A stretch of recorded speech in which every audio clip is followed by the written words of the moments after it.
ফিলামেন্টিয়াস green algae Ulothrix sexual এবং asexual দুই পদ্ধতিতেই বংশবিস্তার করে। অ্যাসেক্সুয়াল রিপ্রোডাকশনের ক্ষেত্রে ভেজিটেটিভ ফ্র্যাগমেন্টেশন হয়। ভেজিটেটিভ ফ্র্যাগমেন্টেশনের ক্ষেত্রে হ্যাপ্লয়েড প্লান্ট বডিটি ভেঙে যায় এবং সেখানে মাইটোসিস প্রক্রিয়ার মাধ্যমে নতুন হ্যাপ্লয়েড সেল তৈরি হয়, যেটা আবার নতুন ইউলোথ্রিক্স গঠন করে।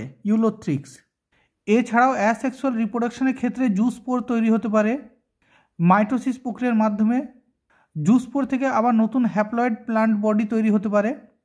এছাড়াও অ্যাসেক্সুয়াল রিপ্রোডাকশনের ক্ষেত্রে অ্যাপ্লানোস্পোর তৈরি হতে পারে মাইটোসিস প্রক্রিয়ার মাধ্যমে, যেখান থেকে আবার নতুন হ্যাপ্লয়েড প্লান্ট বডি তৈরি হয়। সেক্সুয়াল রিপ্রোডাকশনের ক্ষেত্রে হ্যাপ্লয়েড প্লান্ট বডির মধ্যে মাইটোসিস প্রক্রিয়ায় গ্যামেট তৈরি হয়। গ্যামেট দ্বয় ফিউশন হয়ে ডিপ্লয়েড জাইগোট তৈরি করে ডিপ্লয়েড জাইগোট।